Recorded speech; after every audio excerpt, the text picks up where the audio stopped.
Nahuli ngayon ang pag-arangkada ng isang kotse na may traffic enforcer sa hood nito. Nakunan sa ilang CCTV ang isang kotse sa Kawit, Cavite na matuli ng takbo at may nakasampang traffic enforcer sa hood. Tatlong anggulo ang nahuli sa pangyayaring yan noong Lunes ng hapon.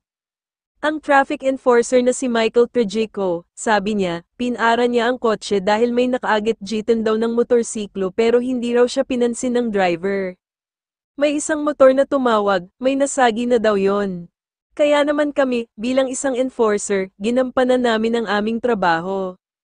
Sinundan namin yung nakasasakyan, nung tangkang harangin namin siya, umaabanti pa rin siya.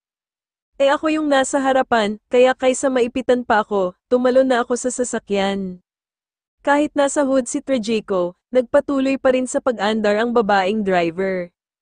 Sa tansya ni Trejico, 10 hanggang 15 minuto na ganito ang sitwasyon niya.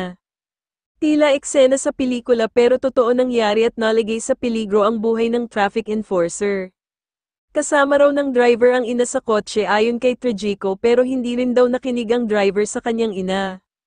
Tumigil lang daw ang kotse nang nasa bahay na ang driver sa kalapit na barangay Wakasto. Minura pa raw ng driver si Trejico bago tuloy ang pumasok sa bahay. Paglabas niya ako ng sasakyan, sinabihan niya ako na magdemanda ka. Dito sa bahagi ng kalsadang ito natin kinatatayuan malapit sa Aguinaldo Shrine sa Kawit, Cavite. Nagsimulang sumampa yung traffic enforcer dito sa sasakyan ng sinisita niyang motorista dahil patuloy siya sa pag-arangkada.